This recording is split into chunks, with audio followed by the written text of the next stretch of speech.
Fifth সেমিস্টারকে দ্বিতীয় দিনে স্বাগত। কালকে আমরা রিমোট সেন্সিং যে CC12-এর যে পার্টটা, রিমোট সেন্সিং এবং GIS-এর যে পেপার, সেই পেপারটা আমরা শুরু করেছি। এবং সেই পেপারটা শুরু করাতে যেটা আমি কালকে যেটা বলেছিলাম যে রিমোট সেন্সিংয়ের 4টি অংশ রয়েছে, 1, 2 এবং 3, 4। এই 4টি অংশের মধ্যে আমার পড়ানোর অংশ হচ্ছে 3 এবং 4, এবং 1 এবং 2 ওই অংশটি পড়াবে বিপ্লব স্যার।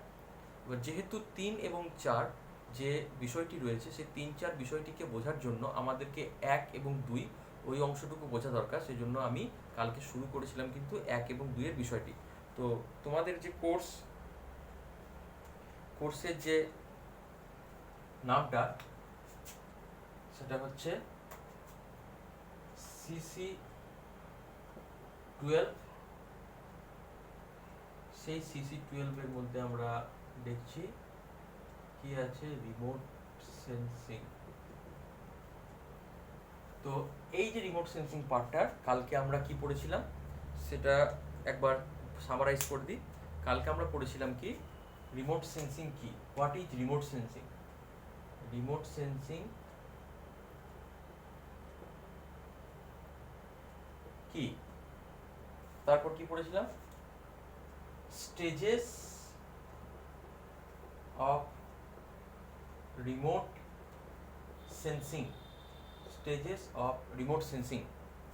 তো আমরা স্টেজেস অফ রিমোট সেন্সিং পড়তে গিয়ে কালকে আমরা অনেক কিছুই শিখেছি। তো তারই পরবর্তী অংশ, যেটা আমরা পার্ট 2 বলে আমি ইউটিউবে যেটা আপলোড করব, কালকে ছিল রিমোট সেন্সিং পার্ট 1, আর আজকে হবে রিমোট সেন্সিং পার্ট 2। সে পার্ট 2 বলে বিষয়টিকে আমি ওখানে আপলোড করব। তোমরা তোমাদের বাড়িতে সেটাকে মনোযোগ দিয়ে শুনে সেই জিনিসটাকে ক্লিয়ার করবে। এখন তোমাদের ব্যাপারটা হচ্ছে যে সাউন্ড ক্লিয়ার, মানে আমার শব্দ স্পষ্ট হচ্ছে না, এই ব্যাপারটা তোমরা বলেছিলে। আমি চেষ্টা করছি সাউন্ডটাকে স্পষ্ট করার, বা এটার জন্য আর 2-1 দিন হয়তো সময় আমার লাগবে সাউন্ডটা যাতে ক্লিয়ার করা যায়, আমি সেই চেষ্টাই করছি। তো মানে অনেক অসুবিধার মধ্যে ক্লাসগুলো নিতে হচ্ছে, তো তাও আর কি আমি চেষ্টা করছি যত করে সাউন্ডটা এবং ছবিগুলো ক্লিয়ার করার। এখন ব্যাপারটা হচ্ছে কিছু ছবি, যেমন আমি তোমাদেরকে দেখাই, যেটা কালকে আমি দেখিয়েছিলাম। কিছু ছবি রয়েছে, যেমন এই ছবিটার মধ্যে লেখাগুলো দেখো পরিষ্কার বোঝা যাবে না। এটা তুমি যদি আমি যদি সামনেও পড়াতাম, মানে সামনে বসেও যদি আমি ব্যাপারটাকে দেখাতাম, তাতেও কিন্তু এই লেখাগুলো কিন্তু বোঝা যেত না। তোমরা যেটা করবে, ছবিটাকে ভিউ করার চেষ্টা করো, ছবিটা তোমাদের কাছে পরিষ্কার কিনা সেই ব্যাপারটাকে তোমরা প্রত্যক্ষ করো, যে ছবিটা তোমাদের কাছে পরিষ্কার কিনা। যদি ছবি পরিষ্কার হয় তাতে কিন্তু কোনো সমস্যা নেই, কারণ ছবির ভেতরের অংশগুলো কিন্তু আমি তোমাদেরকে বলছি। জাস্ট ছবিটা তোমাদের কাছে পরিষ্কার কিনা সেই বিষয়টা আমাকে বলবে, ছবিটা পরিষ্কার কিনা। তারপরে লেখাগুলো তো আমি বলে দেবো, লেখা নিয়ে তোমাদের চিন্তা কোনো কারণে, লেখাগুলো আমি বলে দেবো। পরবর্তীকালে যদি প্রয়োজন হয় এই ছবিগুলো তোমাদেরকে আমি PDF করে হোক, JPEG করে হোক, সেটা তোমাদেরকে আমি পাঠাবো। সেই সব নিয়ে তোমাদের চিন্তা করার কোনো কারণ নেই। তোমরা ইনিশিয়ালি যেটা করবে, আমি কি পড়াচ্ছি সেটা মন দিয়ে শোনার চেষ্টা করবে, কারণ আমি একই জিনিস বারবার রিপিট করব, একটাই কথা হয়তো 2-3 বার রিপিট করব। সেই রিপিটেশনের মাধ্যমে বোঝার চেষ্টা করবো আমি কি পড়াতে চাইছি। এরপরেও আমার পড়ানো বুঝতে যদি তোমাদের কোনো সমস্যা হয়, বা আমার পড়ানো মানে ধরনটা তোমাদের যদি বুঝতে অসুবিধা হয়, সেটা তোমরা আমাকে বলতে পারো যে স্যার আমরা এই জিনিসটা বুঝতে পারছি না, সেটা আমাকে ইনফর্ম করো। জিনিসটা বুঝতে পারছি না, সেটাকে আমি আরও সহজ করে তোমাদের কাছে উপস্থাপন করার চেষ্টা করব। তো যাই হোক, এটা গেল এই অনলাইন ক্লাসের যে সমস্যা এবং সমাধানের কথা। এখন আসি আমরা আমাদের মেন টপিকে। আমাদের মেন টপিকটা কি, যে স্টেজেস অফ রিমোট সেন্সিং। আমরা রিমোট সেন্সিংয়ে কালকে কটা স্টেজ বলেছিলাম? কালকে আমরা 5টা স্টেজ রিমোট সেন্সিংয়ে বলেছিলাম। প্রথম স্টেজটা ছিল সোর্স অফ এনার্জি। এই বিষয়টা নিয়ে কালকে আমি ডিটেল আলোচনা করেছি। সোর্স অফ এনার্জি কি, সোর্স অফ এনার্জির মধ্যে কি হয়, সেখানে সূর্যের আলো যে সোর্স অফ এনার্জি, সেটা মানে কিভাবে আসে, সেটা ইলেকট্রোম্যাগনেটিক রেডিয়েশন হিসেবে আসে, তার মধ্যে কতগুলো ওয়েভ লেন্থ থাকে, ওয়েভ ফ্রিকোয়েন্সি কি, এসব নিয়ে কালকে আমরা আলোচনা করেছিলাম, এবং সেটা কালকে সামারাইজ আমরা করে দিয়েছি। 2 নম্বর স্টেজ কি ছিল, interaction of energy with the atmosphere। এটা হলো সেকেন্ড স্টেজ। যে সেকেন্ড স্টেজটা নিয়ে আজকে আমরা আলোচনা করব। আমরা এই দ্বিতীয় যে ধাপ, সেটা নিয়ে আমরা আজকে আলোচনা করব। দ্বিতীয় ধাপের বাংলাটা কি, বায়ুমণ্ডলের সাথে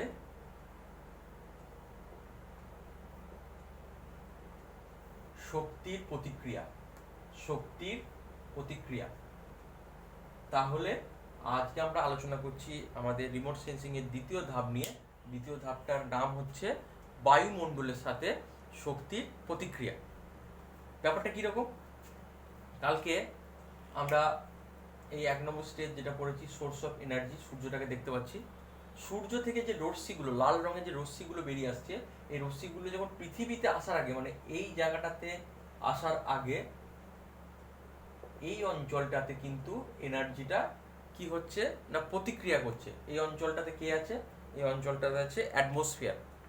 আমরা সেম 3-তে পড়েছি বায়ুমণ্ডল সম্পর্কে, বায়ুমণ্ডলের বিভিন্ন স্তর সম্পর্কে পড়েছি, ওজন স্তর সম্পর্কে পড়েছি, স্ট্র্যাটোস্ফিয়ার, ট্রপোস্ফিয়ার, ওজোনোস্ফিয়ার, তারপরে মেসোস্ফিয়ার। এই যে স্তরগুলোকে ভেদ করে যখন সূর্যরশ্মি আসছে, তখন কিন্তু কিছু ঘটনা ঘটে থাকে। সেই ঘটনা যেগুলো ঘটে থাকে, সেই ঘটনাটার নামই হচ্ছে বায়ুমণ্ডলের সাথে শক্তির প্রতিক্রিয়া। কোন শক্তি? এই শক্তিটা কোন শক্তি আমাদের? এই শক্তিটা হচ্ছে সূর্য শক্তি। সূর্য শক্তি কিভাবে বায়ুমণ্ডলের সাথে প্রতিক্রিয়া করে, সেই বিষয়টাই আজকে আমরা জানবো। ঠিক আছে, আমি এতটুকু বোঝাতে পেরেছি?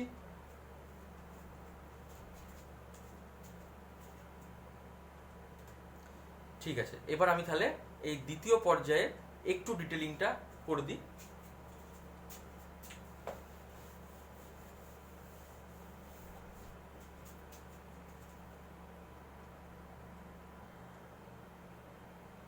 আমরা এই ছবিটাকে লক্ষ্য করব, এই ছবিটার মাধ্যমে আমরা বুঝবো interaction of energy with the atmosphere কিরকম ভাবে হয়। যখন আমরা দেখব এই দিকটায়, ঠিক আছে, আমরা লক্ষ্য রাখি এখানটায় ইএমআর সোর্স, অর্থাৎ electromagnetic radiation source. Electromagnetic radiation source বলতে এখানে কি বোঝাচ্ছি না, সূর্য থেকে আগত রশ্মি। অর্থাৎ এটাকে আমি যদি এই অংশটাকে যদি আমি সূর্য ধরি, এই অংশটাকে সূর্য থেকে যে রশ্মিটা আসছে, সেই রশ্মিটা এখানে কি করছে না অ্যাটমসফিয়ারের সাথে তার প্রতিক্রিয়া হচ্ছে। অ্যাটমসফিয়ারের সাথে প্রতিক্রিয়া করার সময় 3 ধরনের ঘটনা ঘটে। অ্যাটমসফিয়ারের সাথে সূর্যরশ্মি প্রতিক্রিয়া করার সময় 3 ধরনের ঘটনা ঘটে। একটা হচ্ছে অ্যাবজর্পশন বা শোষণ,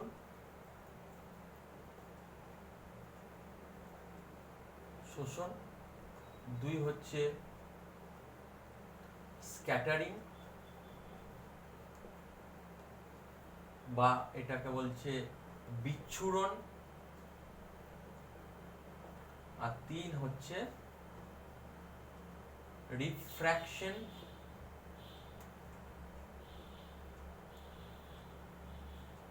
রিফ্র্যাকশনের বাংলাটা এই মুহূর্তে আমার মনে পড়ছে না, আমি বলে দিচ্ছি ব্যাপারটা কিরকম। আর 4 নম্বর হচ্ছে রিফ্লেকশন বা প্রতিফলন। হ্যাঁ, রিফ্র্যাকশনের বাংলাটা হচ্ছে প্রতিসরণ। প্রতিসরণ। তাহলে আমরা এখানে কি 4টে প্রক্রিয়া কি দেখলাম? যখন সূর্যরশ্মি আসছে, সে সূর্যরশ্মি যখন অ্যাটমসফিয়ার বা বায়ুমণ্ডলের সাথে প্রতিক্রিয়া করছে, তখন কিন্তু এই 4 ধরনের ঘটনা কিন্তু ঘটছে। তার জন্য ঘটনা কি? শোষণ, বিচ্ছুরণ, প্রতিসরণ, প্রতিফলন। শোষণ, বিচ্ছুরণ, প্রতিসরণ, প্রতিফলন। এই 4 ধরনের ঘটনা কিন্তু ঘটে। কখন ঘটে? যখন সূর্যরশ্মি বায়ুমণ্ডলের মধ্যে ভেদ করে, বায়ুমণ্ডলের মধ্যে দিয়ে যখন প্রবেশ করছে, এই 4 ধরনের ঘটনা ঘটে। এই 4 ধরনের ঘটনাটা একটু জাস্ট ছবির মাধ্যমে আমরা একটু বোঝার চেষ্টা করি 4 ধরনের ঘটনাটা কিভাবে ঘটে।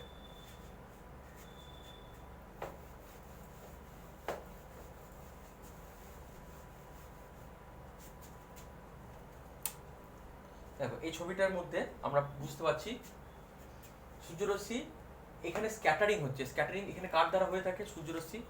এখানে কি আছে? ধূলিকণা থাকতে পারে, জলকণা থাকতে পারে। বাতাসের মধ্যে ভাসমান ধূলিকণা এবং জলকণার দ্বারা আগত সূর্যরশ্মি বিভিন্ন দিকে বিচ্ছুরিত হয়। এই প্রক্রিয়াকে বলা হয় বিচ্ছুরণ, যার ইংরেজি নাম হচ্ছে স্ক্যাটারিং। কি বললাম? যখন সূর্যরশ্মি বায়ুমণ্ডলের মধ্যে আসে তখন বায়ুমণ্ডলের মধ্যে উপস্থিত ধূলিকণা, জলকণা বা বরফকণা, যে সমস্ত কণাগুলি বায়ুমণ্ডলের মধ্যে ভাসমান অবস্থায় আছে সেই সমস্ত কণাগুলির দ্বারা সেই আলো বিভিন্ন ডিরেকশনে, বিভিন্ন দিকে কিন্তু বিচ্ছুরিত হয়। এই প্রক্রিয়াকে বলা হয় স্ক্যাটারিং। 2 নম্বর প্রক্রিয়াটা কি? অ্যাবজর্পশন। অ্যাবজর্পশন মানে যে শোষণ। বায়ুমণ্ডলে যখন সূর্যরশ্মি আছে কার দ্বারা শোষিত হবে? বায়ুমণ্ডলে যখন সূর্যরশ্মি আসে বায়ুমণ্ডলের মধ্যে তখন সূর্যরশ্মি শোষিত হয় ওজোন লেয়ার দ্বারা। অর্থাৎ যে আলট্রা ভায়োলেট যে রেস, কালকে যখন আমরা পড়েছি ইলেকট্রোম্যাগনেটিক রেডিয়েশন, একটু খেয়াল করে দেখবে আগের ভিডিওটায়, ওখানে আমরা কিন্তু ইলেকট্রোম্যাগনেটিক রেডিয়েশন অর্থাৎ ইএমআর এর মধ্যে অনেকগুলো রশ্মি রয়েছে। যেমন আমি কি বলেছি, কসমিক রশ্মি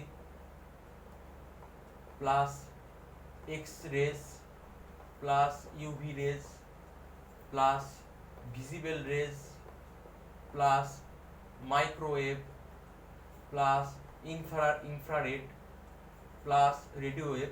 অর্থাৎ cosmic wave plus X rays plus UV rays plus visible rays plus microwave plus infrared plus radio wave, এতগুলো রে যদি আমি যোগফল করি তাহলে যেটা পাই সেটা হচ্ছে সূর্যরশ্মি। অর্থাৎ সূর্যরশ্মি হচ্ছে অনেকগুলো ছোট ছোট রশ্মির যোগফল।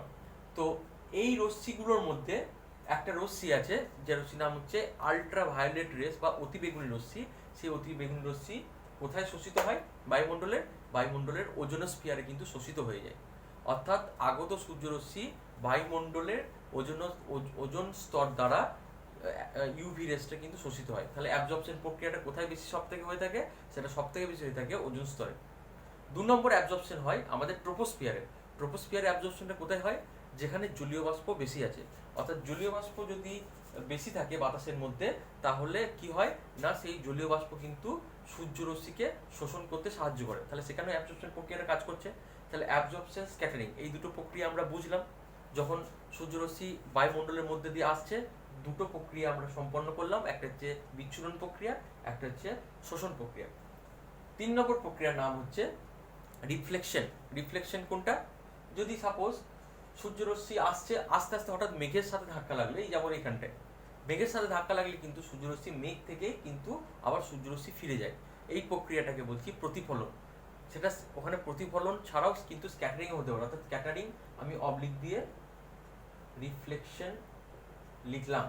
অর্থাৎ এইখানে মেঘ দ্বারা বিচ্ছুরিত হতে পারে, আবার মেঘ দ্বারা প্রতিফলিত হতে পারে, আবার ধূলিকণার দ্বারাও কিন্তু বিচ্ছুরিত হতে পারে, আবার ধূলিকণার দ্বারা প্রতিফলিত হতে পারে। অর্থাৎ প্রতিফলন এবং বিচ্ছুরণ দুটি প্রক্রিয়া কিন্তু সমানভাবে সমান্তরালে কিন্তু চলতে পারে। দুটো প্রক্রিয়ার মধ্যে পার্থক্যটা কোথায়? বিচ্ছুরণের প্রতিফলন। বিচ্ছুরণ প্রক্রিয়ায় শক্তি বিভিন্ন দিকে ছড়িয়ে যায়, আর প্রতিফলন প্রক্রিয়ায় কি হতে পারে? সূর্য রশ্মিটা যে ডিরেকশনে এলো তার উল্টো ডিরেকশনে সে ফিরে যায়, উল্টো ডিরেকশনে প্রতিফলিত হয়। যদি আমরা আয়নার মধ্যে যদি টর্চ লাইট, আমরা যদি টর্চ জ্বালি তাহলে আয়নার মধ্যে যে ডিরেকশনে আলোটা পড়ে ঠিক তার অপোজিট ডিরেকশনে, মানে আলোটা এইভাবে পড়লো, আলোটা এইভাবে প্রতিফলিত হলো, এটা হচ্ছে প্রতিফলন। প্রতিফলনে কিন্তু বিভিন্ন দিকে কিন্তু তার ডিরেকশনটা যায় না, প্রতিফলনের ডিরেকশনটা একমুখী হয়ে থাকে। আর বিচ্ছুরণ প্রক্রিয়ায় ডিরেকশনটা বিভিন্ন দিকে কিন্তু হতে পারে। এই দুটো মানে বিচ্ছুরণ এবং প্রতিফলনের মধ্যে একটা পার্থক্য। তাহলে আমরা কতগুলো প্রক্রিয়া পড়লাম? শোষণ পড়লাম, বিচ্ছুরণ পড়লাম, প্রতিফলন পড়লাম, আর একটা কি প্রক্রিয়া বলেছিলাম? প্রতিসরণ। প্রতিসরণ প্রক্রিয়াটা কি? প্রতিসরণ প্রক্রিয়াটা একবার বলে দিই, তারপর আমি ছবি দেখাচ্ছি।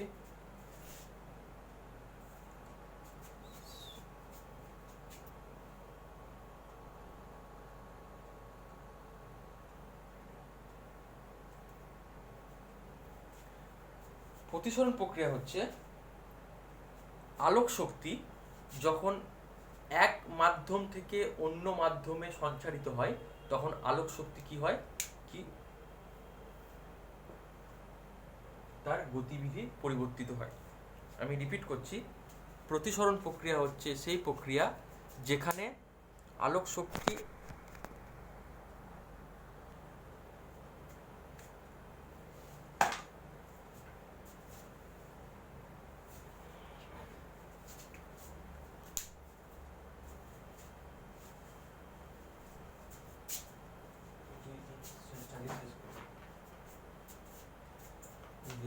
শেষ করে দেবো কালকে 4 মাস।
হ্যাঁ সরি একটু দেরি হলো, তো ভিডিওটা আমি অফ করতে ভুলে গেছিলাম, পজ করতে।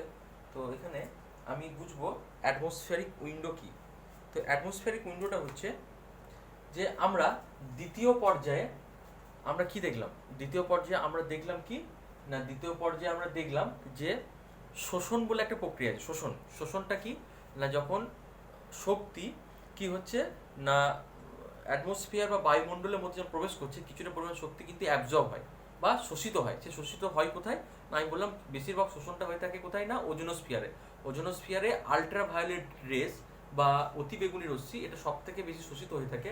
তো ওই যে শোষণ প্রক্রিয়াটা, ওই শোষণ প্রক্রিয়াটা বায়ুমণ্ডলের বিভিন্ন স্তরে হতে পারে, শুধু ওজোনোস্ফিয়ার বলে নয়, সেটা মেসোস্ফিয়ারে হতে পারে, সেটা এক্সোস্ফিয়ারে হতে পারে। তো যখন সূর্যরশ্মি আসছে পৃথিবীতে, তখন কি হচ্ছে,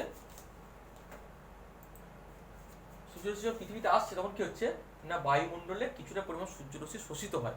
শোষিত হওয়ার পর কিছুটা পরিমাণ সূর্যরশ্মি পৃথিবীতে আসে, মানে শোষিত হচ্ছে তারপরেও কিন্তু পৃথিবীতে আসছে। আবার এমন হয় যে সূর্যরশ্মি আসার সময় কোথাও শোষিত হলো না, শোষিত হওয়া ছাড়াও কিন্তু সূর্যরশ্মি পৃথিবীতে প্রবেশ করতে পারে। কেন শোষিত হলো না, শোষিত না হওয়ার কারণ কি হতে পারে? শোষিত না হওয়ার কারণ এটা হতে পারে যে তখন মেঘ ছিল না, সেখানে কোনো ধূলিকণা ছিল না, সেখানে কোনো জলীয় বাষ্প ছিল না, বা সেখানে ওজোন গ্যাসের মানে ঘনত্বটা কম ছিল, সেখানে ওজোন গ্যাসটাও কিন্তু বেশি শোষণ করতে পারেনি। তাহলে সেই মানে কারণ আমি কি বলতে চাইছি, আমি বলতে চাইছি যে বায়ুমণ্ডলে যে সবসময় শোষিত হবে এমনটা নয়, বায়ুমণ্ডলের কোনো কোনো অংশে সূর্যরশ্মি শোষিত হওয়া ছাড়াও পৃথিবীতে আসতে পারে। তাহলে এখানে আমি একটা ছবি দেখব, এই ছবিটা, যে ছবিটা আমি কি দেখছি, এই যে এই অংশগুলো, এই যে নীল অংশ যেগুলো দেখতে পাচ্ছি, নীল বা বেগুনি যে কালারটা শো করছে, আমার এখানে বেগুনি শো করছে, তোমাদের হয়তো এটা বেসিক্যালি বেগুনি টাইপের শো করবে। এই অংশগুলো যেগুলো এই কালারটা শো করছে, এই কালারগুলো মানে হচ্ছে এখানে শোষণ ক্ষমতাটা সব থেকে বেশি, মানে সূর্যরশ্মি এই অঞ্চলগুলোতে সব থেকে বেশি শোষিত হয়েছে, মানে এটা শোষিত। ঠিক আছে, এখানে শক্তি, সূর্য শক্তি শোষিত হয়েছে, তার মানে এখানে শোষিত হয়েছে, এখানে শোষিত হয়েছে, এখানে শোষিত হয়েছে। এবার দেখো যেগুলো সাদা অংশ, মানে এখান থেকে এতটা, এই যে এইটুকু, এখান থেকে এইটুকু, এখান থেকে এইটুকু, বা এই যে ছোট ছোট জায়গাগুলো যেগুলো সাদা রয়েছে, সাদা অংশগুলো শোষিত হয়নি। অর্থাৎ বায়ুমণ্ডলে যে অংশে সূর্যরশ্মি শোষিত না হয়ে বিনা বাধায়, শোষিত না হয়ে বিনা বাধায় পৃথিবীতে আসে, বায়ুমণ্ডলের সেই অংশগুলোকে বলা হয় বায়ুমণ্ডলীয় জানালা বা অ্যাটমসফেরিক উইন্ডো। তাহলে অ্যাটমসফেরিক উইন্ডো হচ্ছে বায়ুমণ্ডলের যে অংশে সূর্যরশ্মি শোষণ ছাড়াই পৃথিবীতে এসে পৌঁছায়, বায়ুমণ্ডলের সেই অংশগুলোকে বলা হয় বায়ুমণ্ডলীয় জানালা বা অ্যাটমসফেরিক উইন্ডো। এটা যদি ইংরেজিতে বলা হয় তাহলে কি বলা হবে?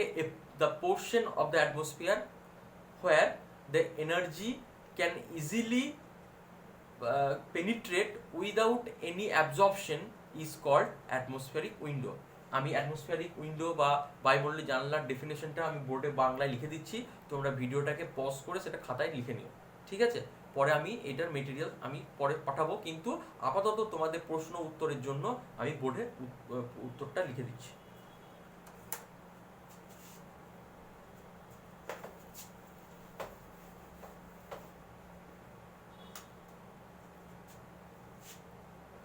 বায়ুমণ্ডলের যে অংশে আগত সূর্যরশ্মি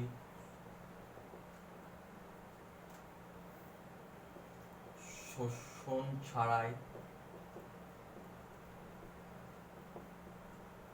পৃথিবীতে এসে পৌঁছয়,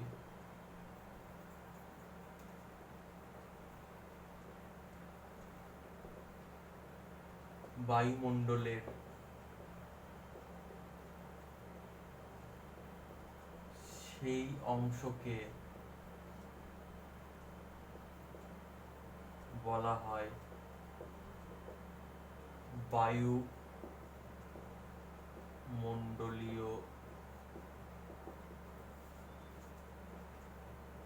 জানালা। ঠিক আছে, এটা আমি রিপিট করে দিচ্ছি। বায়ুমণ্ডলের যে অংশে আগত সূর্যরশ্মি শোষণ ছাড়াই পৃথিবীতে এসে পৌঁছয়, বায়ুমণ্ডলের সেই অংশকে বলা হয় বায়ুমণ্ডলীয় জানালা। আবার রিপিট করছি, বায়ুমণ্ডলের যে অংশে আগত সূর্যরশ্মি শোষণ ছাড়াই পৃথিবীতে এসে পৌঁছয়, বায়ুমণ্ডলের সেই অংশকে বলা হয় বায়ুমণ্ডলীয় জানালা। আমি কিছুক্ষণ এই জায়গাতে দাঁড়িয়ে থাকছি যাতে করে তোমরা এটা লিখতে পারো, বা তোমরা ভিডিওটাকে পজ করেও লিখতে পারো। আমি আবার তাও রিপিট করে দিচ্ছি, বায়ুমণ্ডলের যে অংশে আগত সূর্যরশ্মি শোষণ ছাড়াই পৃথিবীতে এসে পৌঁছয়, বায়ুমণ্ডলের সেই অংশকে বলা হয় বায়ুমণ্ডলীয় জানালা। পরিষ্কার? বায়ুমণ্ডলীয় জানালা কি, এবং এই বায়ুমণ্ডলীয় জানালার প্রশ্নটা কোথায় হবে? এটা দ্বিতীয় ধাপ, রিমোট সেন্সিং এর যে দ্বিতীয় ধাপ, সেখানে বায়ুমণ্ডলীয় জানালা কি সেটা কিন্তু তোমাদেরকে পড়তে হবে। সেটা 2 নম্বরের হোক বা 1 নম্বরের হোক, একটা প্রশ্ন কিন্তু এটা হতে পারে। তো এই হচ্ছে আমাদের দ্বিতীয় পর্যায়ে, যখন আমরা বায়ুমণ্ডলের সাথে শক্তির যে প্রতিক্রিয়া, সেই দ্বিতীয় পর্যায়টা শেষ হলো। এখন আমরা শুরু করব তৃতীয় পর্যায়। তৃতীয় পর্যায়টা কি?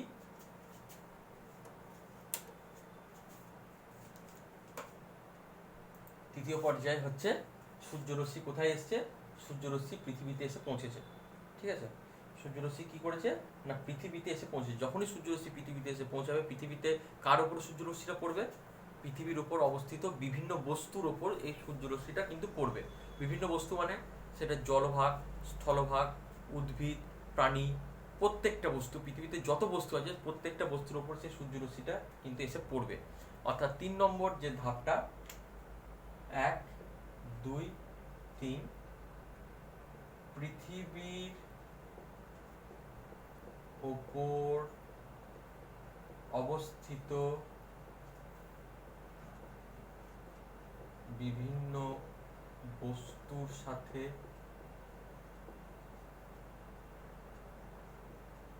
শক্তির প্রতিক্রিয়া। পৃথিবীর ওপর অবস্থিত বিভিন্ন বস্তুর সাথে শক্তির প্রতিক্রিয়া। এর ইংরেজিটা কি? ইংরেজিটা বলছি এই কারণের জন্য, কারণ ইংরেজিটা জানা থাকলে পরবর্তীকালে, তোমরা তো গ্র্যাজুয়েশন করার পর অনেকে এমএ করবে, তো সেক্ষেত্রে এই ইংরেজিগুলো কিন্তু সাথে সাথে জানা দরকার। ইংরেজিগুলো জানলে তোমাদের কিছু ক্ষতি হবে না, বরং এতে তোমাদের লাভই হবে। সেজন্য বাংলাগুলোর সাথে আমি ইংরেজিটাও বলছি। সেগুলোকে মেমোরাইজ না করতে পারো, কিন্তু সেগুলোকে চেষ্টা করো ব্যাপারটা যেন তোমাদের মাথায় থাকে, হট করে কোথাও কোথাও ইংরেজিতে কোশ্চেন হলে যেন মনে না হয় এটা আমরা কোনোদিন কোথাও পড়িনি, আমরা তো বাংলাতেই জানি। তো বাংলাটা কিন্তু সবসময় প্রায়োরিটি না দিয়ে ইংরেজি টার্মগুলো বা ইংরেজি শব্দগুলোকেও কিন্তু মগজস্থ বা মেমোরাইজ করার চেষ্টা করো। Interaction of energy with earths surface features. কি বললাম? Interaction of energy with earth surface feature, অর্থাৎ পৃথিবীর ওপর অবস্থিত বিভিন্ন বস্তুর সাথে শক্তির প্রতিক্রিয়া। তো আমরা যেমন দেখলাম আগের ধাপে কি না, শক্তি কার সাথে প্রতিক্রিয়া করলো আগের ধাপে? শক্তি আগের ধাপে প্রতিক্রিয়া করলো, শক্তি প্রতিক্রিয়া করলো বায়ুমণ্ডলের সাথে। যখন বায়ুমণ্ডলের সাথে প্রতিক্রিয়া করলো, কি কি প্রতিক্রিয়াতে কি কি পেলাম? কি কি প্রতিক্রিয়া পেলাম? শোষণ, বিচ্ছুরণ, 3 নম্বর পেলাম কি? প্রতিফলন, 4 নম্বর পেলাম কি? প্রতিসরণ। এই 4টে প্রক্রিয়া পেয়েছিলাম যখন শক্তি বায়ুমণ্ডলের সাথে প্রতিক্রিয়া করছিল। কিন্তু শক্তি যখন পৃথিবীর উপর অবস্থিত বিভিন্ন বস্তু, এখানে আমরা দেখছি পৃথিবীর উপর অবস্থিত বিভিন্ন বস্তুর মধ্যে কালকে আমরা কি দেখেছি? ফরেস্ট জঙ্গলের সাথে প্রতিক্রিয়া করছে, জলের সাথে প্রতিক্রিয়া করছে, ঘাসের সাথে প্রতিক্রিয়া করছে, মাটির সাথে প্রতিক্রিয়া করছে, তারপর কোনো পাথরের সাথে প্রতিক্রিয়া করছে, বাড়ি ঘরের সাথে প্রতিক্রিয়া করছে। এই প্রতিক্রিয়া করার সময় আমরা ওই শোষণ বিচ্ছুরণ এর মধ্যেও আমরা এরকম কিন্তু আরো কিছু প্রতিক্রিয়া আমরা দেখতে পাবো। সেই প্রতিক্রিয়াগুলো আমরা এখন বলবো। তাহলে বায়ুমণ্ডল যখন পৃথিবীতে সূর্যরশ্মি এসে পড়ছে এবং বিভিন্ন বস্তুর উপর সূর্যরশ্মি এসে পড়ছে, তখন কি ঘটে? 3 ধরনের প্রতিক্রিয়া আমরা দেখতে পাই। সেই প্রক্রিয়া 3টে লিখে দিই। সূর্যরশ্মি পৃথিবীর একটি বস্তুর উপর এসে পড়লো, সেটা জলভাগ, আমি ধরলাম জলভাগের ওপর পৃথিবীর সূর্যরশ্মি পৃথিবীতে এসে পৌঁছালো। তখন জলভাগের ওপর যখন পড়ে, বা শুধু জলভাগ নয়, পৃথিবীর যে কোনো বস্তুর উপর পড়লে 3 ধরনের ঘটনা ঘটে। সেই 3 ধরনের ঘটনা কি কি?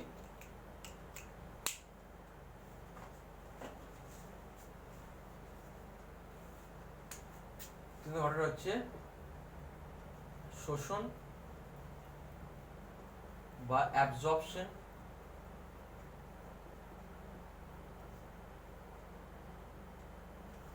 2 নম্বর হচ্ছে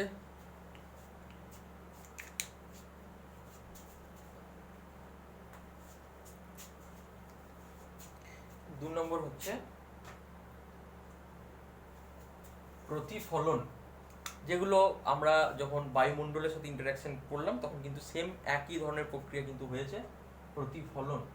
এখানেও কিন্তু তাই, প্রতিফলন বা রিফ্লেকশন। শুধু একটা নতুন প্রক্রিয়া এখানে যোগ হবে, যার নাম হচ্ছে সংক্রমণ, বা এটাকে বলছে ট্রান্সমিশন।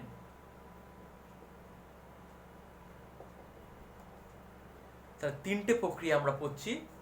এই 3টে প্রক্রিয়া কিসের জন্য? এই 3টে প্রক্রিয়া হচ্ছে শক্তি যখন পৃথিবীর উপর অবস্থিত কোনো বস্তুর সাথে প্রতিক্রিয়া করছে, পৃথিবীর ওপরে স্থিত কোনো বস্তুর সাথে যখন শক্তি প্রতিক্রিয়া করছে, তখন এই 3 ধরনের প্রতিক্রিয়া হয়: শোষণ অ্যাবজর্পশন, প্রতিফলন রিফ্লেকশন, সংক্রমণ ট্রান্সমিশন। আর শক্তি যখন বায়ুমণ্ডলের সাথে প্রতিক্রিয়া করলো, তখন আমরা কি দেখলাম? সেখানে কি কি পেলাম? শোষণ পেয়েছিলাম, শোষণ, অ্যাবজর্পশন,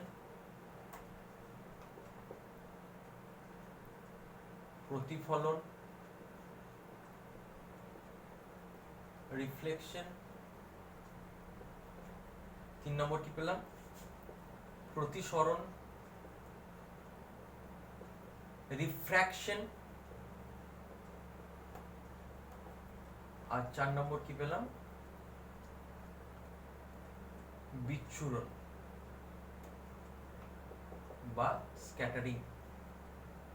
তাহলে শক্তি যখন বায়ুমণ্ডলের সাথে প্রতিক্রিয়া করেছিল, আমরা 4টে প্রতিক্রিয়া পেয়েছি। আর শক্তি যখন পৃথিবীর ওপরের ওপর অবস্থিত কোনো বস্তুর সাথে প্রতিক্রিয়া করলো তখন 3টে প্রক্রিয়া পেলাম, শোষণ, প্রতিফলন, সংক্রমণ।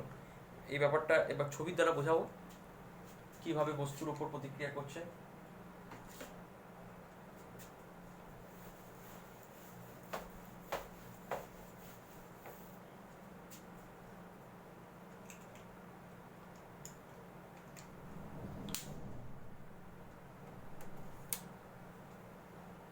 এই ছবিটার মাধ্যমে আমরা বুঝতে পারবো যখন শক্তি এসে পড়লো, এই যে শক্তিটা এসে পড়লো সেই শক্তিটাকে বলা হয় ইনসিডেন্ট এনার্জি বা পতিত শক্তি।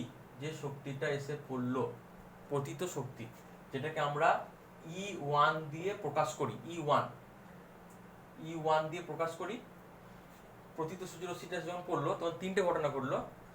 1 নম্বর কি হলো? প্রতিফলন। এটাকে আমরা বলছি ছোট হাত বড় হাতে ER। ই মানে হচ্ছে এনার্জি, আর মানে হচ্ছে রিফ্লেক্ট। তাহলে এনার্জি প্রতিফলিত হলো, রিফ্লেক্টেড এনার্জি, জন্য ER ব্যবহার করা হয়েছে। ER মানে হচ্ছে কি বললাম, আর মানে হচ্ছে রিফ্লেকশন, আর ই মানে হচ্ছে এনার্জি। এনার্জি রিফ্লেকশন অর্থাৎ এনার্জি শক্তির প্রতিফলন হলো। তারপরে এই যে 2 নম্বরটাকে কি হয়েছে এখানে? শোষণ। শোষণটাকে আমরা কি দিয়ে দেখাই? EA মানে হচ্ছে এনার্জি, এ মানে হচ্ছে অ্যাবজর্পশন, শক্তির শোষণ হলো, EA এনার্জি অ্যাবজর্পশন। আর ট্রান্সমিশন মানে সংক্রমণ। ট্রান্সমিশন ব্যাপারটা সহজ করে যদি বলি, এই করোনার আবহাওয়াতে যখন একটা ব্যক্তি থেকে আর একটা ব্যক্তির কাছে এই করোনার ভাইরাস প্রবেশ করে তখন সেই প্রবেশটাকে বলা হয় ট্রান্সমিশন। মানে কোনো একটা ব্যক্তির দেহ থেকে অন্য একটা ব্যক্তির দেহতে করোনা ভাইরাস যাওয়ার যে প্রক্রিয়া, সেই প্রক্রিয়ার নাম হচ্ছে ট্রান্সমিশন। ইংরেজিতে বলে ট্রান্সমিশন, বাংলায় যেটাকে বলি আমরা সংক্রমণ। অর্থাৎ করোনা ভাইরাসে কতজন ব্যক্তি সংক্রমিত হলো, এই সংক্রমিত শব্দের অর্থ হচ্ছে তার দেহের ভেতরে কেমনভাবে ঢুকছে, বা দেহের ভেতরে ঢোকার যে প্রক্রিয়াটা, সেই দেহের ভেতরে ঢোকার প্রক্রিয়াটাকে বলা হয় ট্রান্সমিশন। তার মানে ঠিক ট্রান্সমিশন মানে কি? কিছুটা পরিমাণ শক্তি জলের ভেতরে প্রবেশ করে, এটা শোষিত হয় না। শোষণের সাথে পার্থক্য হচ্ছে, শোষণ মানে হচ্ছে জল সেটাকে গ্রহণ করে জল গরম হলো, জল সূর্যরশ্মি গ্রহণ করে জলটা গরম হতে পারে, কিন্তু ট্রান্সমিশনে কিন্তু জল গরম হচ্ছে না, জলটা মানে ওই শক্তিটা জলের নিচে অবধি প্রবেশ করছে। বুঝতে পারলাম? জলের নিচে অবধি প্রবেশ করছে মানে কোথায় প্রবেশ করছে? অর্থাৎ জলের তলাতে যে আলোটা দেখতে পাই, সেই জলের তলা আলোটা কার জন্য দেখতে পাই? এই ট্রান্সমিশনের জন্য। আর জলের তলাতে আমরা যে গরম অনুভব করি সেটা হচ্ছে অ্যাবজর্পশনের জন্য। দুটোর মধ্যে পার্থক্য বোঝা গেল? অ্যাবজর্পশনের জন্য জলের তলাটা হবে গরম, আর ট্রান্সমিশনের জন্য জলের তলাটা হবে আলোকিত, আর কিছুটা আলো থাকবে জলের তলায়, সেটা ট্রান্সমিশন। তাহলে এই ট্রান্সমিশনটা বা সংক্রমণটাকে আমরা কি দিয়ে ডিনোট করছি? ET, মানে এনার্জি ট্রান্সমিটেড, সংক্রমিত হচ্ছে। বেশ, এবার তাহলে এখানে একটা হিসাব, আমরা একটা অঙ্ক করব। অঙ্কটা কি? অঙ্কটা করব যে জল কতটা পরিমাণ সূর্য শক্তি গ্রহণ করলো, বা একটা পাথর কতটা পরিমাণ সূর্য শক্তি গ্রহণ করলো, বা একটা উদ্ভিদ কতটা পরিমাণ সূর্য শক্তি গ্রহণ করলো। তাহলে একটা বস্তু কতটা পরিমাণ সূর্য শক্তি গ্রহণ করছে সেটা পাবো কিভাবে? যদি কতটা প্রতিফলিত হলো তার সাথে যদি যোগ করি কতটা শোষিত হলো, তার সাথে যদি যোগ করি আমি কতটা সংক্রমিত হলো, এই 3টে যোগফলই হচ্ছে ওই বস্তুর ওপর পতিত সূর্যরশ্মির পরিমাণ। সেই হিসাবটা আমি দেখিয়ে দিই। এটা একটা ফর্মুলা আছে ছোট, ফর্মুলাটা খুব সহজই ফর্মুলাটা হচ্ছে এরকম। EI মানে কতটা ইনসিডেন্ট এনার্জি, কতটা পরিমাণ সূর্য শক্তি পড়লো, EI ল্যামডা। এবার ল্যামডাটা কেন ব্যবহার করা হচ্ছে? ল্যামডা মানে কি? ল্যামডা মানে হচ্ছে তরঙ্গ দৈর্ঘ্য। কালকে আমি বলেছিলাম ল্যামডা মানে হচ্ছে তরঙ্গ দৈর্ঘ্য। তাহলে ওটা তো তরঙ্গ দৈর্ঘ্য হিসাবে পৃথিবীর উপর পড়ছে। যদি আমরা এই ছবিটা দেখি, ছবিটাতে তো এটা তরঙ্গ দৈর্ঘ্য, মানে এটা তো স্ট্রেট না করে যদি আমি এরকম করতাম জিনিসটা বেশি ভালো হতো। এই তরঙ্গ দৈর্ঘ্য পড়লো, আবার তরঙ্গ দৈর্ঘ্য হিসাবে ফিরে যাবে, তরঙ্গ দৈর্ঘ্য হিসাবে এটা শোষিত হবে, এবং তরঙ্গ দৈর্ঘ্য হিসাবে এটা ট্রান্সমিটেড অর্থাৎ সংক্রমিত হবে। তাহলে আমরা এই জন্য ফর্মুলাতে কি লিখছি? ফর্মুলাতে লিখছি EI কতটা পরিমাণ সূর্য শক্তি পড়লো, ল্যামডা ইজ ইকুয়ালস টু কি? ER মানে কতটা প্রতিফলিত হয়েছে, রিফ্লেক্টেড কতটা হয়েছে এনার্জিটা, ল্যামডা প্লাস ই এ, মানে এটা মানে কি কতটা পরিমাণ শক্তি মানে অ্যাবজর্পশন, অর্থাৎ এ হচ্ছে অ্যাবজর্পশন, ই মানে এনার্জি, শক্তি কতটা শোষিত হলো, এটা হচ্ছে ল্যামডা, প্লাস ইটি মানে কতটা পরিমাণ সূর্য শক্তি সংক্রমিত অর্থাৎ নিচের দিকে প্রবেশ করলো। এই তিনটে মানে কতটা, মানে আমি যদি বলি পতিত রশ্মি ল্যামডা ইজ ইকুয়ালস টু শোষণ ল্যামডা প্লাস প্রতিফলন ল্যামডা প্লাস শোষণ ল্যামডা প্লাস সংক্রমণ ল্যামডা। তাহলে প্রতিফলন প্লাস শোষণ প্লাস সংক্রমণ এই তিনটে যদি যোগ করি তাহলে ওই বস্তুটার উপর কতটা পরিমাণ সূর্যরশ্মি পড়েছে সেই হিসাবটা আমি কিন্তু পেয়ে যাব। এইটা হচ্ছে এটার ফর্মুলা। বুঝতে পারলাম জিনিসটা কি?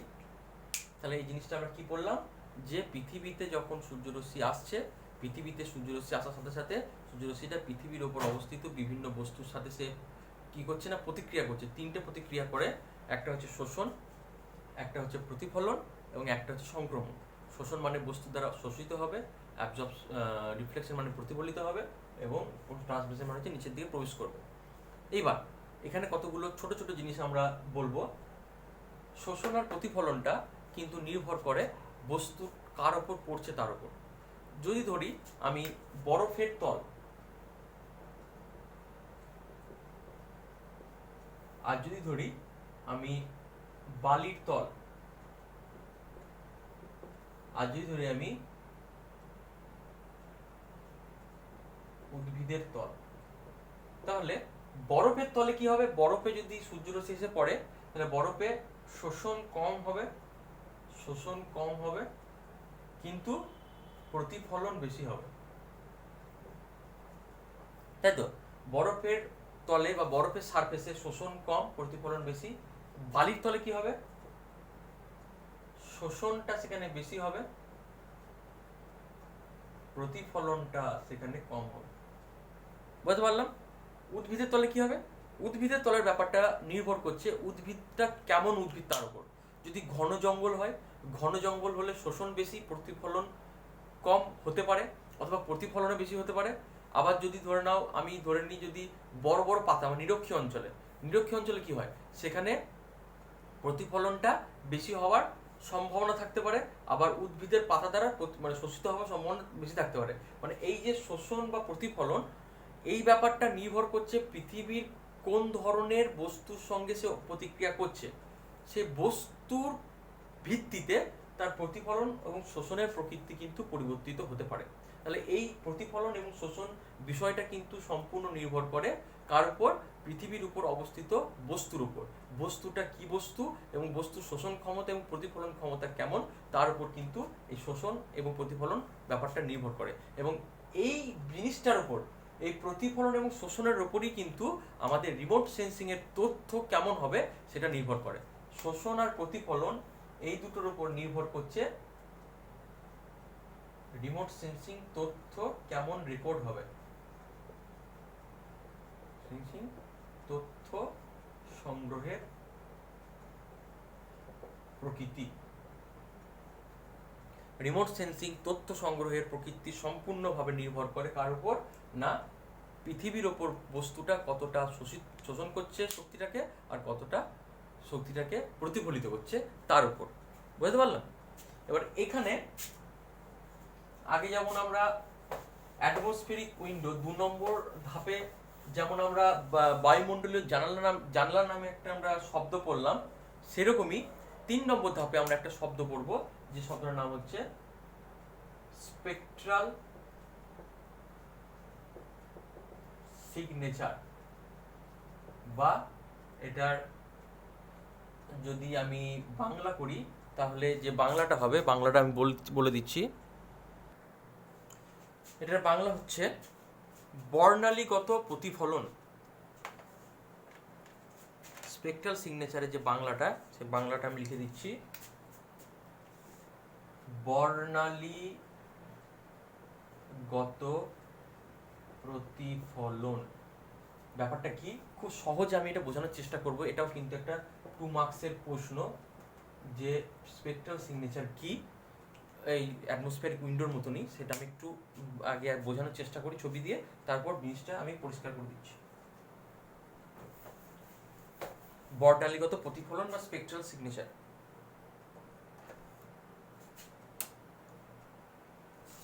এটা বোঝার আগে আমরা যেটা করব,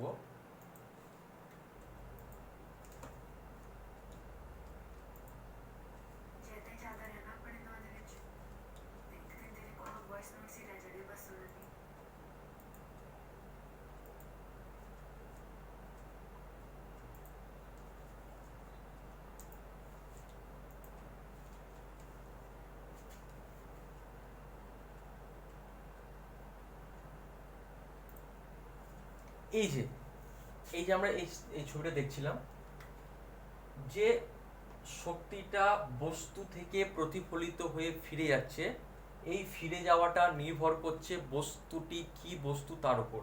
মানে যদি বালি হয় তাহলে একরকম ফিরে যাবে, যদি বরফ হয় তাহলে একরকম ফিরে যাবে, পাথর হলে একরকম ফিরে যাবে, ঘন উদ্ভিদ হলে একরকম ফিরবে, হালকা উদ্ভিদ হলে একরকম ফিরবে, মাটি হলে একরকম ফিরবে। বা মাটির ক্ষেত্রেও যদি পলি মাটি হয় তাহলে একরকম ভাবে প্রতিফলিত হবে, যদি ল্যাটেরাইট মাটি হয় তাহলে আরেক রকম ভাবে প্রতিফলিত হবে। তাহলে এই যে প্রতিফলন যে ব্যাপারটা, বস্তু থেকে যে প্রতিফলিত হওয়ার ক্ষমতাটা, সেটা সম্পূর্ণ নির্ভর করছে বস্তুর প্রকৃতির উপর। মানে বস্তু কতটা শোষণ করবে তারপর তো সেটা প্রতিফলন করবে। কেন, এটা যদি আমরা ধরি ব্ল্যাক বডি, এটা কালো যদি বস্তু হয় তাহলে শোষণ সে বেশি করবে, প্রতিফলন কম করবে, তাহলে সেক্ষেত্রে প্রতিফলন রেটটা কম। আর যদি সেটা বরফ হয় তাহলে সেখানে শোষণ কম হবে, প্রতিফলন রেটটা বেশি হবে। তো সেইটার প্রত্যেকটা বস্তুর প্রতিফলনের হার কেমন, সেই প্রতিফলনের হারটাকে যদি আমি রেকর্ড করি, তাহলে যে জিনিসটা দাঁড়ায় সেটা হচ্ছে স্পেকট্রাল সিগনেচার বা বর্ণালীগত প্রতিফলন। মানে প্রত্যেকটা বস্তুর আলাদা আলাদা প্রতিফলন রেখাকে যদি আমি একটা কার্ভের মাধ্যমে বা যদি আমি গ্রাফের মাধ্যমে প্রকাশ করি, সেটাকে বলা হয় বর্ণালীগত প্রতিফলন রেখা। বর্ণালীগত প্রতিফলন রেখা মানে আমি যেটা দেখানোর চেষ্টা করছি, এই যে এই যে কার্ভটা করেছি, সবুজটা হচ্ছে উদ্ভিদের, যত বেশি কার্ভটা উপরে উঠবে তার প্রতিফলন হওয়ার ক্ষমতা তত বেশি। তবে এখানটা উদ্ভিদটা এখানে প্রতিফলন বেশি করেছে, এখানে তুলনামূলক প্রতিফলন কম হয়েছে, এখানে তুলনামূলক প্রতিফলন কম হয়েছে। আবার যদি দেখি না, এখানে শুধু একটাই আছে, শুধু উদ্ভিদের বর্ণালীগত প্রতিফলন দেখানো হয়েছে, যে এখানে উদ্ভিদের কি হয়েছে না, শোষণ বেশি হয়েছে উদ্ভিদটা, আর প্রতিফলন কম হয়েছে। কিন্তু উদ্ভিদের এই জায়গাটাতে প্রতিফলন বেশি হয়েছে, শোষণটা কম হয়েছে। এবার এখন প্রশ্ন হচ্ছে, একই উদ্ভিদের প্রতিফলন শোষণ তো সমানভাবে চলে, তাহলে উদ্ভিদের কোন অংশটা শোষিত বেশি হবে, কোন অংশটা প্রতিফলিত বেশি হবে, সেটা নির্ভর করছে উদ্ভিদটা কি উদ্ভিদ তার উপর। আমি এখানে একটা জিনিস বোঝানোর দিয়ে ছবি দিয়ে বোঝানোর চেষ্টা করছি। আমি বলতে চাইছি যে উদ্ভিদ কি হয়, উদ্ভিদের পাতার কোনো অংশে শক্তি শোষিত হয়, উদ্ভিদের পাতার কোনো অংশে শোষণ কম, প্রতিফলন বেশি হয়। মানে একটাই পাতা, সে পাতার উপর যখন আলোটা পড়ে তখন পাতার কোনো অংশে শক্তি শোষিত বেশি হয়, পাতার আবার অন্য কোনো অংশে শক্তির প্রতিফলন বেশি হয়। তাহলে শক্তির প্রতিফলন এবং শোষণটা পাতার বিভিন্ন অংশের উপর নির্ভর করছে। যদি এটা একটা উদ্ভিদ হয়, উদ্ভিদের কোনো একটা অংশে হয়তো শোষণটা বেশি হয়েছে, ওই একই উদ্ভিদের কোনো একটা অংশে প্রতিফলনটা বেশি হয়েছে, আবার ওই একই উদ্ভিদের আবার প্রতিফলনটা আরেকটু কম হয়েছে। তাহলে সেটা কিরকম ভাবে হতে পারে?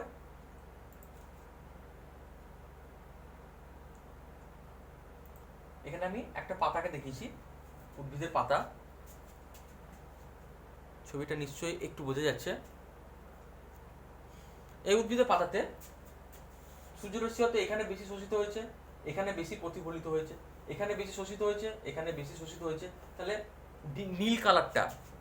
নীল কালারটা এবং লাল কালারটা শোষিত বেশি হয়েছে, সবুজ কালারটা প্রতিফলিত বেশি হয়েছে।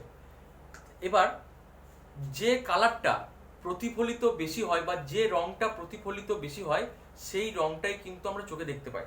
মানে আমি এই পাতাটাকে সবুজ দেখছি, এর কারণ হচ্ছে এই পাতাটা থেকে সবুজ রংটা সব থেকে বেশি প্রতিফলিত হয়। গাছের পাতা থেকে সবুজ রং সব থেকে বেশি প্রতিফলিত হয় বলে গাছকে আমরা সবুজ দেখি।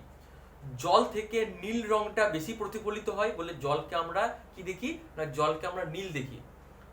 আবার এই যে এই অংশটা আমরা সাদা দেখছি কেন, এই অংশটা সাদা দেখার কারণ হচ্ছে আমাদের তিনটে প্রাথমিক রং আছে, সেটা হচ্ছে নীল, সবুজ এবং লাল।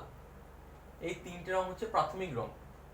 আর কিছু গৌণ রং আছে যেটাকে আমরা বলি ভিপ গিওর, VIBGYOR। ভায়োলেট, আই হচ্ছে ইন্ডিগো, বি হচ্ছে ব্লু, জি হচ্ছে গ্রিন, ওয়াই হচ্ছে ইয়েলো, ও হচ্ছে অরেঞ্জ এবং আর হচ্ছে রেড। একটা মোবাইল ফোনের মধ্যে কিন্তু তিনটে কালারই ভরা থাকে, ব্লু অর্থাৎ নীল, গ্রিন অর্থাৎ সবুজ, আর রেড অর্থাৎ লাল। BGR, একটা মোবাইলের মধ্যে এই তিনটে কালারকেই ভরা থাকে। এই তিনটে কালার মিক্সিং এর মাধ্যমে আমরা পৃথিবীর বিভিন্ন কালার দেখতে পাই। আমাদের চোখের মনিতেও, আমাদের চোখের মনিতেও কিন্তু এই তিনটে রঙই ভরা আছে, নীল, সবুজ এবং লাল। এই নীল, সবুজ এবং লালের কম্বিনেশনে কিন্তু পৃথিবীর বিভিন্ন কালার আমরা দেখতে পাই। এই বিষয়টাকে বিপ্লব স্যার ডিটেলিং করবে, ওটা আমি ডিটেলিং করছি না। আমি যেটা বলতে চাইছি, আমরা পৃথিবীর বিভিন্ন বস্তুর রং বিভিন্ন রকম দেখি কেন? যদি কোনো বস্তু সবুজ রংটাকে বেশি প্রতিফলিত করে তাহলে আমি সেই বস্তুটাকে সবুজ দেখব। যদি কোনো বস্তু নীল রংকে বেশি প্রতিফলিত করে তাহলে বস্তুটাকে আমি নীল দেখব। যদি কোনো বস্তু লাল রংকে প্রতিফলিত করে তাহলে সেই বস্তুকে আমরা লাল দেখব। আর কোনো বস্তুকে আমরা সাদা কখন দেখব? যখন সে নীল, ব্লু, গ্রিন এবং রেড তিনটে কালারকে একসাথে সমানভাবে প্রতিফলিত করবে। তিনটে কালার যদি আমাদের চোখে একসাথে এসে ঢোকে তখন সেই বস্তুর রং আমরা সাদা দেখি। বুঝতে পারলাম? তিনটে কালার, নীল, সবুজ এবং লাল, তিনটে কালার যদি একসাথে আমাদের চোখে এসে ঢোকে একই পরিমাণে, তখন সেই বস্তুটাকে আমরা সাদা দেখি। আর বস্তুকে কালো কখন দেখি? যখন এই তিনটে কালার একসাথে যখন শোষিত হয়ে যায়, একটাও যখন প্রতিফলিত হয় না, তখন বস্তুর রং আমরা কালো দেখি। মানে চুলের রং কালো দেখছি মানে এইটার মানে এই যে চুলের মধ্যে নীল, সবুজ এবং লাল তিনটে কালারই পুরোপুরিভাবে শোষিত হয় কিন্তু প্রতিফলিত হয় না, সেই জন্য বস্তুটাকে আমরা কালো দেখি। আর তিনটে রং যখন মানে নীল, সবুজ এবং লাল তিনটে যদি সমানভাবে আমাদের চোখে এসে পড়ে তখন সেই বস্তুটাকে আমরা সাদা দেখি। আর যদি নীল, আমাদের বস্তুটা যদি নীল যদি এসে পড়ে তাহলে বস্তুটাকে আমরা নীল দেখবো। যদি সবুজ রংটা বেশি এসে পড়ে তাহলে বস্তুটাকে সবুজ দেখবো। বুঝতে পারলাম? তো এইভাবে কি হয়, আমরা কি করতে পারি না, বস্তুর প্রতিফলনের উপর ভিত্তি করে সে বস্তুটা কতটা পরিমাণ সূর্য শক্তি প্রতিফলিত করলো তার উপর আমরা যে রেখাটা তৈরি করি সে রেখাটার নাম হচ্ছে বর্ণালীগত প্রতিফলন রেখা। বর্ণালীগত প্রতিফলন রেখা। তাহলে এখন প্রশ্ন যেটা বললাম যে বর্ণালীগত প্রতিফলন কি, সেটা আমি এখন বাংলায় লিখে দিচ্ছি যে বর্ণালীগত প্রতিফলন কি।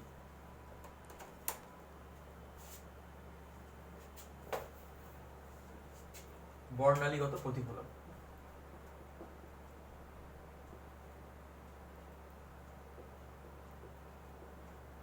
এটার ইংরেজি হচ্ছে স্পেকট্রাল সিগনেচার। রিমোট সেন্সিং এর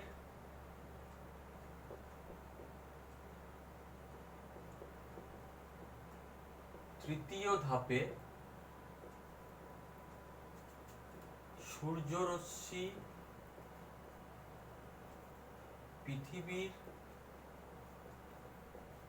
বিভিন্ন বস্তুর সাথে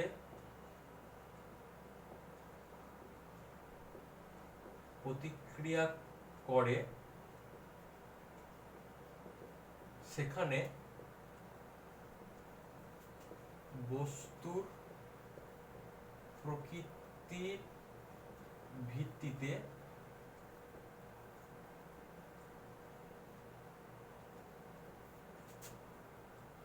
প্রতিফলন বিভিন্ন রকম হয়ে থাকে।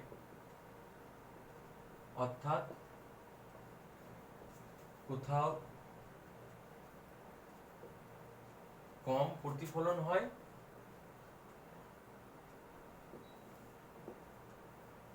আবার কোথাও বেশি প্রতিফলন হয়।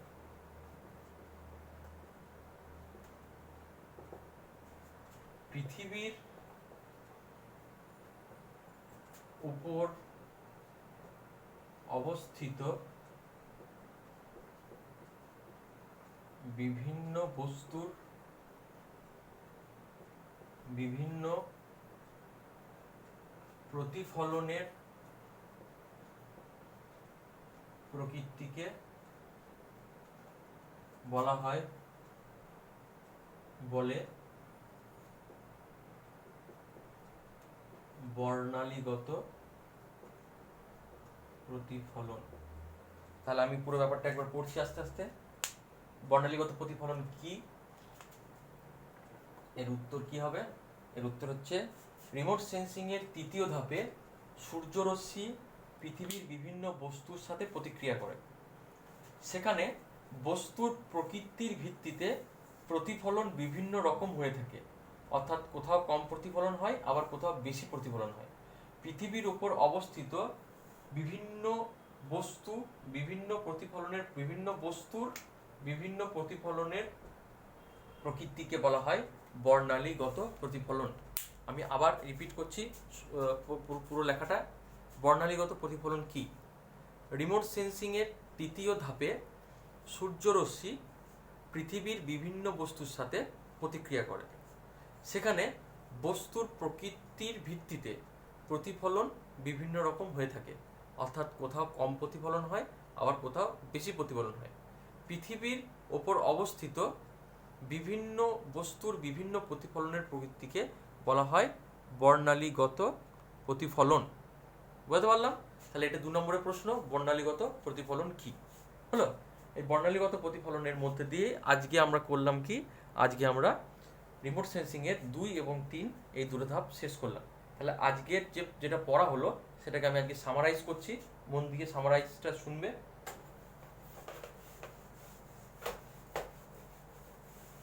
সামারাইজটা কি হলো? 1 নম্বর আমরা কি পড়লাম?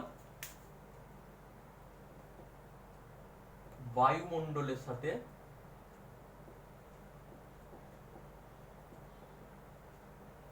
শক্তির প্রতিক্রিয়া। সেখানে আমরা কি কি প্রতিক্রিয়া জানলাম? এ হচ্ছে শোষণ, বি হচ্ছে প্রতিফলন, সি হচ্ছে বিচ্ছুরণ, আর ডি হচ্ছে প্রতিসরণ। প্রত্যেকটা আমরা পরপর আমরা ছবি দেখে দেখে পড়েছি, প্রত্যেকটা আমরা ছোট ছোট করে লিখবো। 2 নম্বর কি পড়লাম? পৃথিবীর উপর স্থিত বিভিন্ন বস্তুর সাথে প্রতিক্রিয়া। আচ্ছা, তার মধ্যে এই 2 নম্বর ধাপে ঢোকার আগে আমরা কি পড়লাম? বায়ুমণ্ডলীয় জানালা কি? অর্থাৎ আমরা 1 নম্বরে পড়লাম বায়ুমণ্ডলের সাথে শক্তির প্রতিক্রিয়া, সেখানে আমরা শোষণ, প্রতিফলন, বিচ্ছুরণ, প্রতিসরণ পড়লাম। আর পড়েছিলাম কি বায়ুমণ্ডলীয় জানালা কি, 2 নম্বরের একটা প্রশ্ন। আর তারপর আমরা কি করলাম? এটা 2 নম্বর, এটা তাহলে আমি 3 নম্বর করি। পৃথিবীর উপরিস্থিত বিভিন্ন বস্তুর সাথে প্রতিক্রিয়া। কি কি প্রতিক্রিয়া করলো? শোষণ, যেমন আগে করেছিল, প্রতিফলন যেমন আগে করেছিল, আর 3 নম্বর কি বললাম? সংক্রমণ। আর কি বললাম 4 নম্বরে? বর্ণালীগত প্রতিফলন কি? বোঝা গেল? তাহলে আজকের আমাদের রিমোট সেন্সিং এর যেটা আলটিমেট হলো, প্রথম 2টো ধাপ আজকে আমরা করলাম। সেই 2টো ধাপ কি? কালকে আমরা করেছিলাম সোর্সেস অফ এনার্জি, অর্থাৎ শক্তির উৎস। আজকে আমরা করলাম কি? শক্তির সাথে বায়ুমণ্ডলের প্রতিক্রিয়া, অর্থাৎ শক্তি যখন বায়ুমণ্ডলের মধ্যে দিয়ে আসছে, সূর্য রশ্মিটা তখন বায়ুমণ্ডলের মধ্যে আসার সময় শক্তির সঙ্গে কি কি ঘটনা ঘটছে সেখানে আমরা শোষণ, প্রতিফলন, বিচ্ছুরণ, প্রতিসরণ সম্পর্কে জেনেছি। আর জানলাম কি বায়ুমণ্ডলীয় জানালা কি, সেটা সম্পর্কে আমরা জেনেছি এবং আমরা বোর্ডে লিখেছি, সেটা আমরা খাতায় তুলে নেবো। আর 3 নম্বর কি বললাম? পৃথিবীর ওপরের অবস্থিত বিভিন্ন বস্তুর সাথে সূর্যরশ্মি যেটা বায়ুমণ্ডল ভেদ করে এলো, সে বায়ুমণ্ডল ভেদ করে আসার পর বিভিন্ন বস্তুর সাথে আবার কিভাবে প্রতিক্রিয়া হচ্ছে, সেখানে 3টে প্রতিক্রিয়া আমাদের হলো। একটা হচ্ছে শোষণ, একটা হচ্ছে প্রতিফলন এবং একটা হচ্ছে সংক্রমণ। এবং সেখানে আমরা কি জানলাম? একটা ছোট্ট প্রশ্ন, বর্ণালীগত প্রতিফলন কি এবং বর্ণালীগত প্রতিফলন রেখা কি? বর্ণালীগত প্রতিফলন রেখা কি? বর্ণালীগত প্রতিফলন রেখাটা কি? মানে বর্ণালীগত প্রতিফলনকে যদি আমরা বিভিন্ন রেখার সাহায্যে উপস্থাপন করি সেটাই বর্ণালীগত প্রতিফলন রেখা। কি বললাম? বিভিন্ন বস্তুর বর্ণালীগত প্রতিফলনকে আমরা যদি গ্রাফের মাধ্যমে প্রকাশ করি সেটাই হচ্ছে বর্ণালীগত প্রতিফলন রেখা। রিপিট করছি, পৃথিবীর ওপর অবস্থিত, লিখে দিচ্ছি, পৃথিবীর উপর অবস্থিত বিভিন্ন বস্তুর বর্ণালীগত প্রতিফলনকে যে রেখা দ্বারা উপস্থাপিত করা হয় তাকেই বলা হয় বর্ণালীগত প্রতিফলন রেখা। হাতের লেখাটা একটু খারাপ হয়েছে, আমি ওই জন্য মুখে আবার রিপিট করে দিচ্ছি। পৃথিবীর উপর অবস্থিত বিভিন্ন বস্তুর বর্ণালীগত প্রতিফলনকে যে রেখা দ্বারা উপস্থাপিত করা হয় তাকে বলা হয় বর্ণালীগত প্রতিফলন রেখা। আবার রিপিট করছি, পৃথিবীর উপর অবস্থিত বিভিন্ন বস্তুর বর্ণালীগত প্রতিফলনকে যে রেখা দ্বারা উপস্থাপিত করা হয় তাকে বলা হয় বর্ণালীগত প্রতিফলন রেখা। তাহলে আজকের এইটা হচ্ছে আমাদের সামারাইজ। এর সামারাইজ হওয়ার পর আমি আবার গুগল ফর্মের মধ্যে প্রশ্ন পাঠাবো, সেই প্রশ্নের উত্তর করে তোমরা আমাকে ফর্মগুলোকে রিটার্ন করবে। যতগুলো ফর্ম আমি রিটার্ন পাবো 24 ঘন্টার মধ্যে ততগুলো ব্যক্তিকে কিন্তু আমি অ্যাটেন্ডেন্স দেবো, আর যে ফর্ম আমি পাবো না তাকে আমি ধরে নেবো সে ক্লাস করেনি এবং সে ক্লাস শোনেনি। বুঝতে পারলাম? তাহলে তোমাদের ক্লাস অ্যাটেন্ডেন্সটা নির্ভর করছে তোমাদের ফিডব্যাকের উপর। তোমরা যদি সঠিকভাবে ফিডব্যাক দাও গুগল ফর্মের মাধ্যমে তাহলে জানবো তোমরা ক্লাসটা শুনেছো এবং আমাকে উত্তর দিয়েছো। আর যদি ফিডব্যাক আমাকে রিটার্ন না করো গুগল ফর্ম তাহলে জানবো তোমরা সেই ক্লাসটা অ্যাটেন্ড করোনি। ঠিক আছে? তাহলে আজকে সকলকে ধন্যবাদ। আমার ক্লাস আমি আজকে এখানে শেষ করছি। পরের ক্লাসটা আমি পরের দিন আবার শুরু করব। ধন্যবাদ।